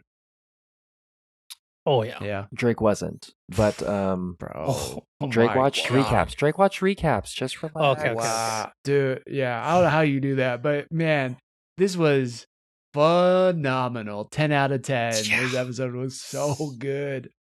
And we could see it all. It wasn't too dark. True. Yeah. Yeah. Like Just to that one call episode back we all wanted to see. to the finale of Game of Thrones, 5 years ago.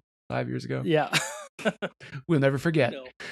Yeah, We won't. this was so good. But I think this is the thing that I was talking to Frank about. And it's like, this show is one of those things where it's like the opposite of the Star Wars situation. Because like in Star Wars, we're like, get to the lightsaber fights. Like this, I know they're going to be dragon fights. And yet I almost didn't even care in this episode, at least in this latest one. I was so just into the story, whether what was going on with Damon, like he's in a haunted castle, like a really haunted castle, not in like a Chicago the Bear type of haunt. And then, there's things going on with Rhaenyra telling them like, I went there, or Rhaenys and her seeing her, like her, I guess, bastard son or Corliss's bastards. Like everything is just so damn cool in this show. Mhm. And then when you get to the dragon battles, it just makes it a million times better. Yeah, I'm trying to think of what happened in episode 4, but yeah, take it away. Full frontal male nudity. Oh, you're right. Yeah, there was. Yep. With There you Aemon. go.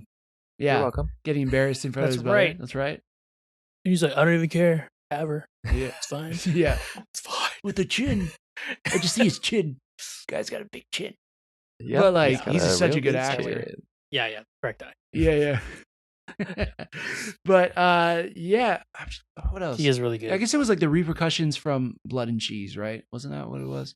I'll look it up. But yeah, take it away on what you guys Yeah, remember it was from either one of I the think episodes. Damon coming to that castle, right, to begin That's with. right. Yeah. That's one of He goes those, to Harrenhal. And they're just like, yeah. All They're right. like, fine. You're- Like nobody yeah, wants it. Seems like you're gonna take over. Yeah. They're just very like, and he's like, all right, what's the catch? No catch. We're just out of money. Yeah. Leaks. Yeah. You see that? Fire doesn't Water really stay everywhere. on. Yeah. Like it rains. It's just like him and his 2 sons. Just whatever the fuck. Right.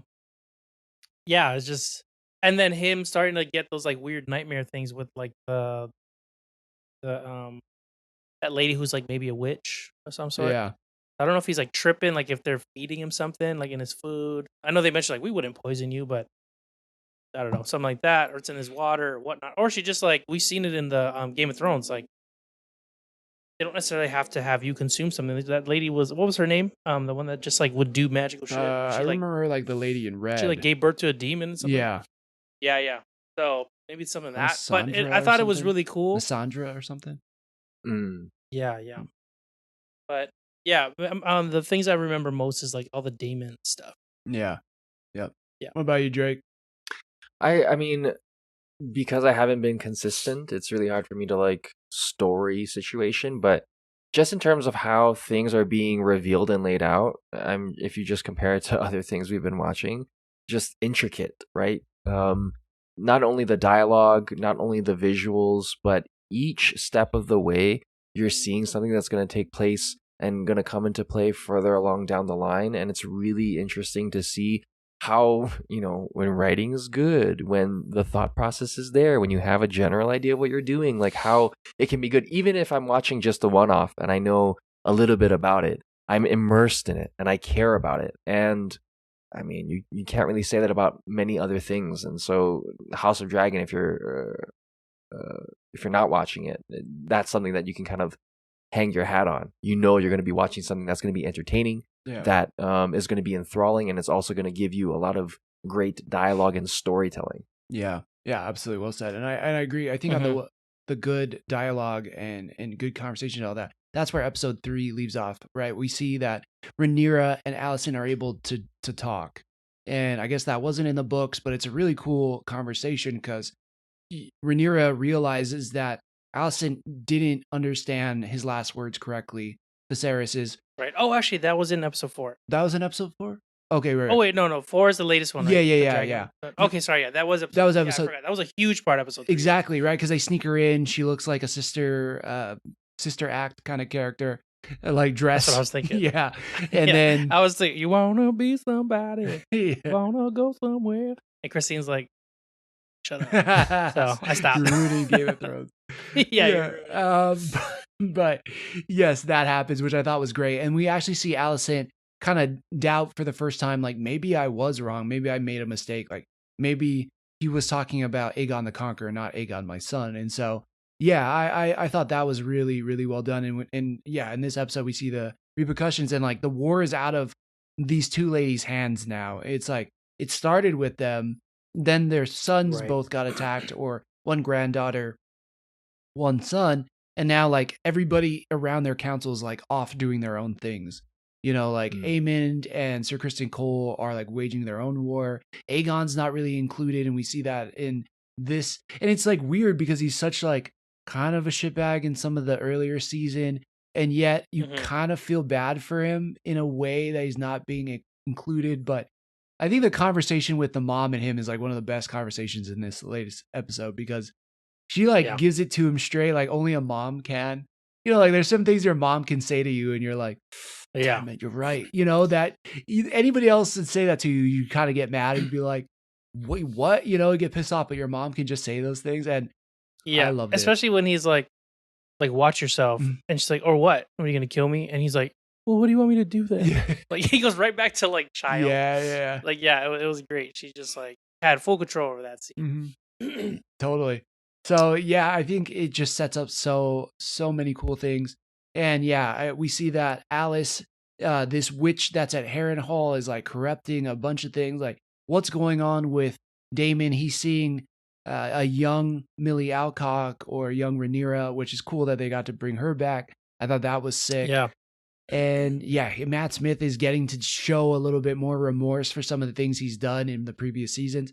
So he's kind of becoming, I guess for me, a little bit like a Jaime Lannister, who was like this terrible person, but then starts like feeling bad, I guess, or you start becoming more sympathetic as it goes on. And yeah, and then Rhaenyra is just like holding it down, and she just knows like, all right, now we have to go to battle because they're not going to back down, so we have no choice. But yeah, I dug the hell out of this episode, and then you get to the dragon battle. It's everything you want. Yeah. And I think like going to what you're saying earlier, like, you know, dragons are coming, but you don't necessarily like need them. It feels like, I feel like I'm so involved with them. Like when they're like, we shouldn't resort to dragons. I'm like, yeah, there's gotta be a way. Like, don't. Right. You know, like, people are going to die. Almost like, yeah. I'm like, what are you doing? You can figure it out, you know? But you also want to see dragons. So when it's happening, you're like, oh yeah, this is cool too. You just know a lot of shit's going to go down like it did in this episode. Yeah. And man, all right. So we know that Rhaenys is going in place, and shout out to that actress. I think her name is like Eve Best, if I'm not mistaken, but damn, she was like the heart and soul of this episode. Her and her dragon Maelys were just so cool. It's just like how you would, like if you had an animal, like let's say you just had a tiger that would go around and just do everything you wanted to say. Like that guy who just like hugs lions and like love them to death. Like it's like that level of trust and bond between them. And she comes in and you're like, they're screwed now. And out of the bushes, you know, you see that Vhagar and Aemon are there. And then we also know, because he's feeling left out, wearing his grandfather's armor, Aegon is coming in with Sunfire. And he's the wrench in the whole plan. He's what's going to screw up Sir Criston Cole and Aemon's plan to easily take over Rook's Rest, or Rook's, I think it's called Rook's Rest, that castle. It's so good. We see that he goes down seemingly dead, or kind of in a literal ball of flame. And when Aemon has the opportunity to take out not just Rhaenys, and he tries to take out his brother as well, and just Dracarys all of them. I mean, I think that's what he was trying to do, right? Like take out both of them, not just take out Rhaenys. What do you think? Yeah, so I think the plan was going, and then he saw his brother, and he's like, that's why he's like, oh, wait, let's wait. Yeah. Because I think as soon as he saw his brother, he's like, I'm going to use this opportunity to flank him and just fucking... Yeah, both at one time. Just do it. Like, he's at this point where he doesn't really... You know, he knows his brother's an idiot. His brother's obviously the one in power.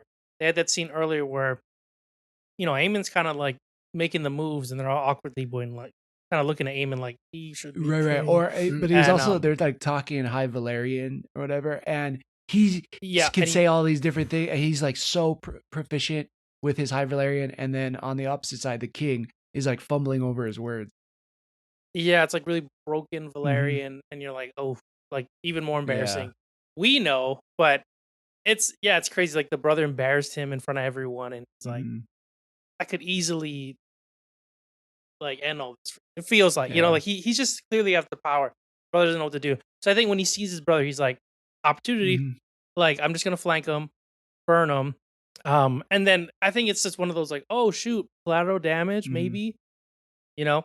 And then when his brother does go down, and you see Aemon walking over with his sword drawn, I'm pretty sure if what's his name didn't show up, what's his name, Kristen? Yeah, Sir Criston Cole.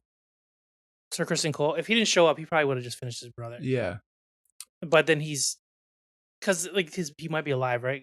Hinting in the next episode.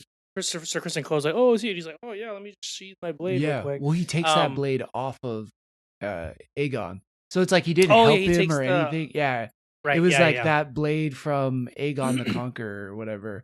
I guess it's like a really important blade or something. And yeah, he just takes the blade and he's Yeah. like, yeah, he's fucked. Just like Yeah, this. he's like, oh, too bad. Dude, I was thinking like there's a couple things in the episode. I know it's like a fantasy based thing and I shouldn't think too realistic about things, but I couldn't help but think, first off, Amos Dragon is the sneakiest fucking big ass dragon I've ever seen. in my life. Stealth He's mode. killed 2 things by sneak attack. Right. Right? He's killed the cousin out of the Clouds. the mist, Yeah, and yeah. you're like, okay, well, it's Right. everywhere. Then the second time he's like hiding behind a castle. I was like, how did that work out? Did he like ride behind and he was like, stay down? And like, no, Yeah. like, how did he know he was gonna fly? There was so many. I'm just like, Right. when he was flying that way, I'm like, he's gonna come up and like Jurassic Park him, and he Yeah, did, yeah. You could just tell. which is cool. But I was like, how does he do? He's such a big dragon. He's hiding in the woods. No one knows. Right. Like for such a big dragon. Okay. Second thing, Okay. when what's the auntie's name? Rhaenys. Rhaenys. When Rhaenys comes, like she's badass. She was definitely like one of the best parts of this episode for Definitely. sure. Her coming back, knowing the she's basically gonna die. She's like, we got to see this out. Maybe I can win, whatever. Mhm. But when they battle and stuff, and then like they go down, and Aemon crashes with his dragon, Yeah. right? Sir Kristen Cole fell off his horse. Yeah. Yeah. So Sir Kristen Cole fell off his horse and knocked out. Okay. Aemon goes and he crashes at his dragon. The dragon like eats it, gets up, but Aemon's just like no concussion. I'm like, how is that? You fell from like hundreds of feet. Yeah. You're sitting on a thing. If that dragon stops, your head just keeps going. You know what I mean? Like boom, you headbutt the back of a dragon and you're still awake. Right. I don't know how he didn't die, Yeah. but it's that's just too much realism. I think. Didn't even think about it. Yeah, those are the only 2 things I was like, he should have got fucked. Scott, Like, I didn't know you study physics on your time off, man. That was crazy. Damn. Yeah, You know, I mean, right. fuck, you try and fall with the dragon. Yeah, you follow the dragon once, you on know that. what it's all about. You know what I mean? That's what I'm saying, dude. So if they want to hit me up next time for physics and what dragons, they should. Dragons. I don't know if you thought, if hearing that out loud, do you think he would have maybe like been knocked out? Well, from my memory, like Vhagar kind of catches himself like right at the last second. If you watch, He like flaps. he yeah. lands and then his head goes like on the ground. Oh, So he fully yeah. like hits the ground, but he's a big fucker. He's not gonna Right, see He's got right. concussion, But the though. rider, Yeah. That's what I'm I gotta rewatch that part. I don't but yeah. but Aemon's a badass, and I'm like, I mean, granted, he has the best depth perception in the world. He's like a good fighter, and he has no depth. Yeah. Like none of it makes sense. So it only makes sense that he's badass. And Yeah. You know what I mean? Other than that, phenomenal. There you go. Okay. Yeah. Yeah, They're definitely teeing him up to be the counter to Daemon. You know, it's like Daemon. Obviously, they're like one letter off, but they're very much like the counter. And even when Daemon is seeing the hallucinations, he sees like himself in the eye patch, very much like Aemon. Like, yeah, they're setting it up. I can't wait for that battle because we know it's coming. But man, this was sure. an amazing mid-season episode for sure. Yep. All right, last review for the night. We're talking The Boys, and this show too has been for me been so freaking good. I love The Boys. In episode 5 is when they go to the farm and they're trying to figure out where the what do we want to call it, the virus is that's going to take out all the soups. And we get Victoria Newman back, and we also get Stan Edgar back, played by the legendary Giancarlo Esposito. And so good. I really dug that episode. A lot of great character moments in there. And and it all seems to be that this virus needs to be made, and it also needs to, Butcher needs to get his hands on it. But that kind of fast forwards into what we see from Butcher in episode 5. Episode 6. In episode 5, it ends with him cutting off Victoria Newman's husband's leg, who's also the scientist. We see why he does it and what's been going on with Butcher in episode 6. And then there's also some Illuminati shit and a sex dungeon below a party, and it's just the boys being wild.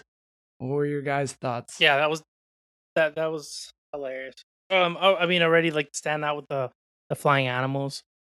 was crazy. Right. I was like, I don't know how they're gonna get out of this. This is nuts. That was fun to see. Mhm. Animals with powers. Yeah. And then Mm. yeah, the dungeon part with Huey, the whole safe word thing, him just throwing out Yeah, words. yeah. He's like, sometimes I just say words, and he's just like tarantula. Like all that was hilarious. We got to see Tech Knight, more Tech Yeah. Knight. I was like kind of explaining to Christine because she didn't watch Gen V. Like, oh, he has this thing with holes, and like that's probably why he wants that Spider-Man dude. Right, And right. like, he's like, oh, he probably wants to do his hole in the back. I'm like, exactly. Yep. You know, yeah, but yeah, exactly. It's just more of the boys. We purposely didn't watch we purposely don't watch the boys when eating now, Right. just because we feel like there's probably gonna be A lot of something that stuff turns us going off. on. Yeah. Yeah. But yeah, awesome episode Yeah. or episodes. Drake, were you able to watch this one? Yeah. So I don't know. I felt it was interesting about the naming of the episode, "Beware the Jabberwock," and I guess I kind of understood through like the guise of like the cryptid, the mythological creature, the idea of what a Jabberwock is. And so I guess in that sense, I kind of struggled to see what the semblance was. I would have to ponder upon it a little bit more. But the one thing that I took from the episode is like, what is the scariest animal to be injected with V? What are you going with? What's the most fearful animal that if there's V in their bloodstream, you would poop and pee your pants? You probably think like shark, Yeah. Komodo dragon, something like that's I'm gonna go lion. with something mantis. Like, what's your simple. go-to land animals? Centipede, praying mantis. That'd be super Dude, scary. that's exactly My Oh, mind meant with yeah, just yeah, like for a sure. regular ass spider. Right now we have so many spiders around our house. I don't know Really? why. They're just like every plant has spider webs over it. And so I've been catching them and seeing a lot of them lately. And damn, some of them are ugly and gnarly looking and like dude. they look weird. So man, a beat up spider, game over. Like I'd rather die by the sheep. Yeah. Yeah, maybe Hawaii. Those B-52 roaches. That would be scary. 'Cause those Roaches? fuckers fly at you. Wow. Yeah. Yeah. They No just fear, fly bro. at you, No dude. fear. Oh my god, they'll fly right through your damn head. Well, Jesus. also to Scott's point, like the boys now. I mean, I'm following the story plot like fine, but some things obviously sometimes it feels like there's like a story plot here, and then we're trying to close up story plots, and then story plots open. But the thing that's Like most consistent is in a weird pacing way for you, or like what do you mean? I would say like kind of like in a weird pacing way. I think when it comes from like Gen V into this, like how are we kind of sewing those things together?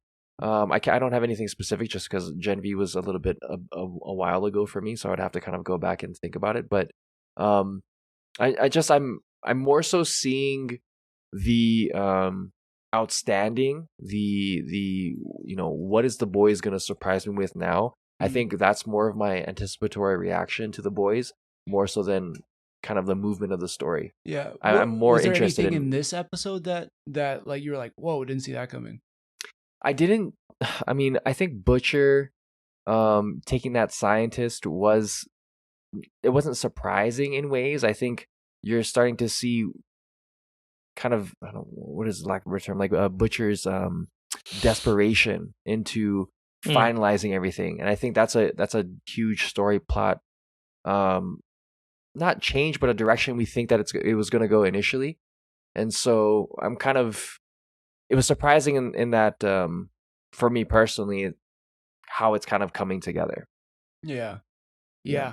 I thought the reveal of him, of Joe Kessler, Jeffrey Dean Morgan's character being in his mind, I thought that was really well done, because it goes. I'm not exactly sure quite how it's revealed, but then it goes to all the moments throughout the season where it's just been Butcher by himself, and I was like, wow. Oh, because he shouts at the mom, he like yells at the wife, and he's like, wait, how do you see her? That's how. Yeah, I thought that was so well done, and I didn't even think about that. I didn't even think about that being an option, and I was like, holy shit, that was really good.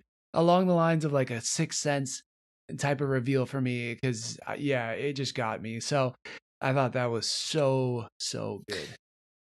Yeah, shoot. So before going to the episode, people have like theories and Mhm. whatnot, and I guess there was a theory based in meme form that Christine saw, Yeah. and like someone I guess called it out. Like they're like, oh, they think that Jeffrey Dean Morgan's character is like Brad Pitt's character in Fight Club, Mm.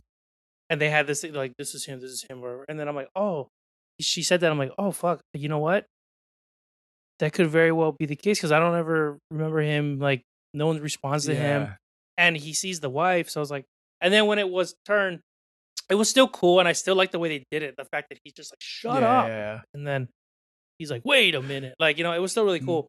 But you know, She felt instantly bad though. She's like, oh my god, I ruined it. Like, yeah. and she didn't know, we didn't know. It was just a thing you see online. We see that all the time. Right. There's series you stumble across, but still, really cool the way they did it. But sorry, what were you gonna say? No. So, because I had heard that theory, but for Huey, that his mom wasn't real. So that when it turned out she was real and everybody could see her, I was like, oh, that can't be the case for Butcher.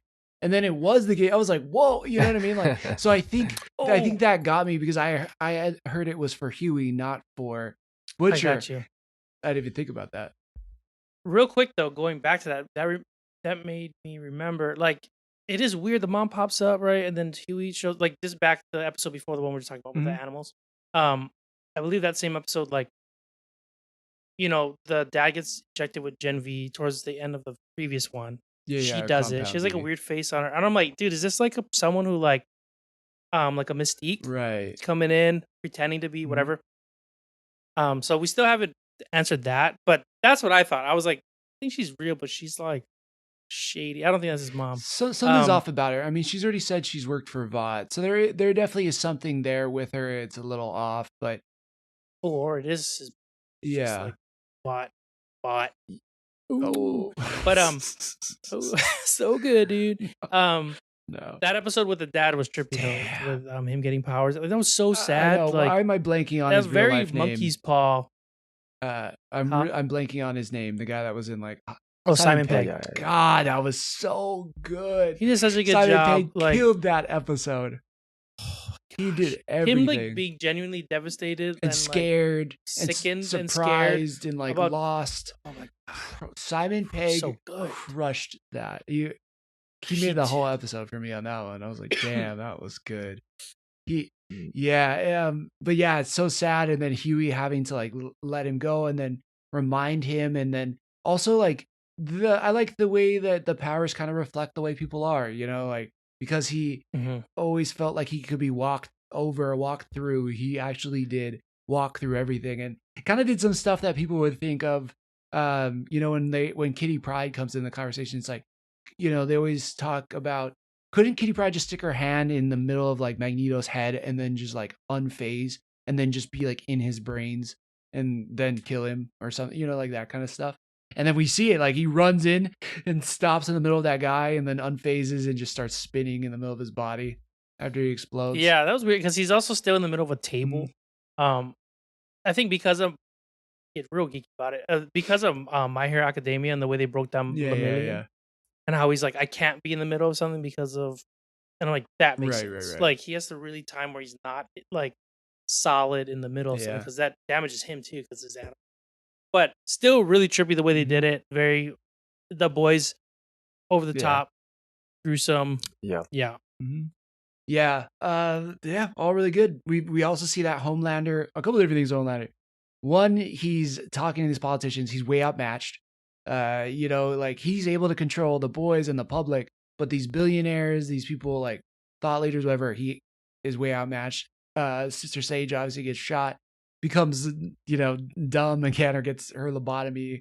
And I love, man, it must be so fun being her. I feel like I'm gonna say this every week, but going from being like the smartest person in the room to the dumbest person in the room, depending on the scene, it must just be so fun to play. Yeah. But yeah, I was laughing so hard with the with the nodding. Just like she's right. I can't remember what she said. She's like, "Oh, I just want some like chocolate cake and a Symbian or whatever those things are called." I just thought that was hilarious. But yeah, Victoria Newman stepping in there is wild. And then talk about just a show that does side characters so well. A-Train actually has to help save somebody because he's been in the contact with the boys, and we get a genuine smile out of the kid. He gets to feel what it's like to be a real hero. I thought that was awesome. Right. The conversation between Black Noir and the Deep at the the Vought headquarters and them just not being included. I thought that was funny. Firecracker not being invited to like the big boys table, so to speak, to be able to be in the conversation, and her feeling bad. And then flip at the end where she has something that Homelander would definitely want with the squirt. That's great. Yeah, which is why his reaction. The internet is freaking out about his reaction, and it is one of the best reactions to anything ever in that scene. Just like the look of like surprise and delight.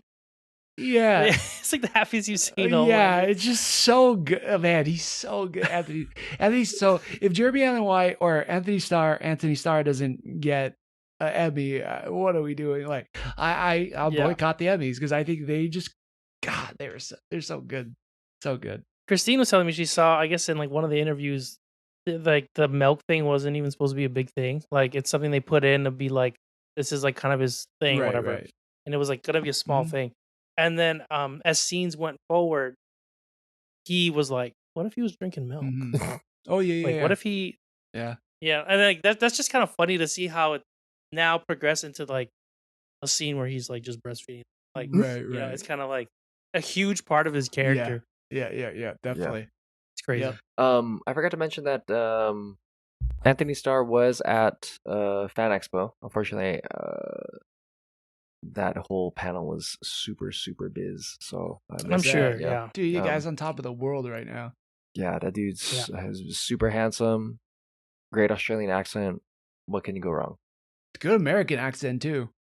Like I was thinking about that the other day because I've seen a lot of his interviews and then I was watching this latest episode and I'm like, damn, he does a good American accent. You know, I'm sure if people never looked him up, they would think he's an American dude. For sure. Yeah. So yeah, man. I wanna meet him, but I honestly feel like I would be intimidated to meet Anthony Starr.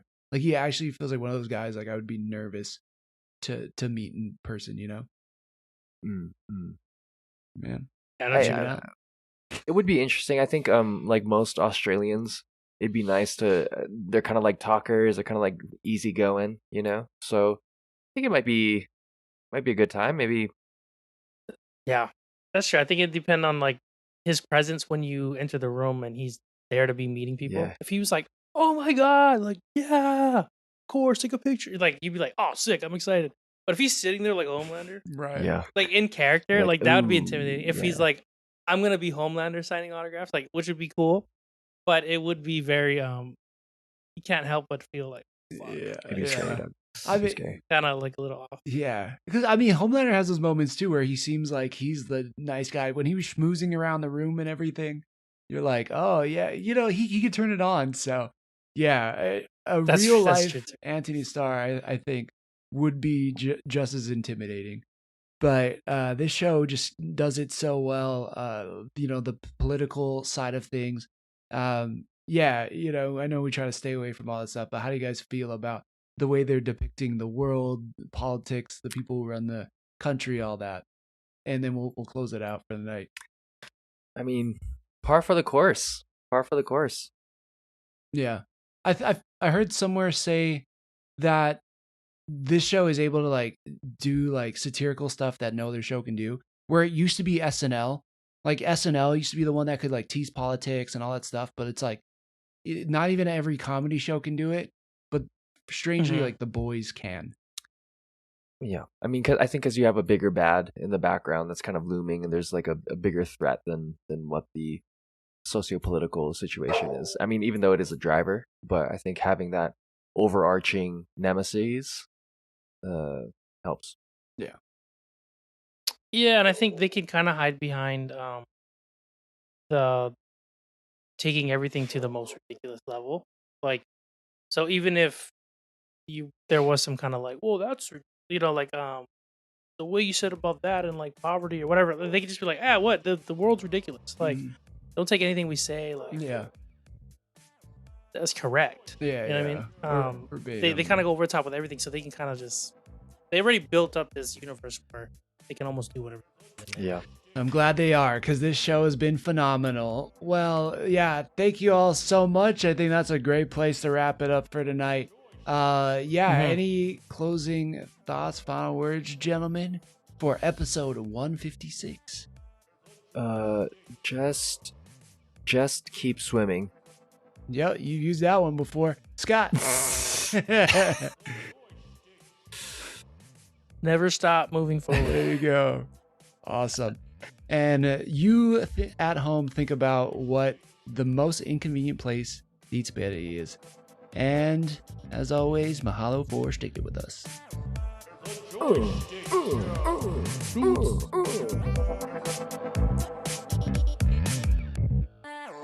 The Joystick Show.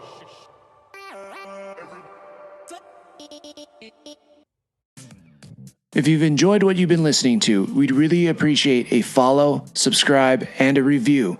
Just how we like chatting with our friends, please share this with yours. Feel free to join the squad and follow us at JoyStickShow Joystick Show on Twitter and Instagram, or anywhere you listen to podcasts. And if you feel like submitting topics or questions to be discussed on future episodes, you can email us at joystick.show@gmail.com. As always, thank you, peace out, and make it a great rest of your week.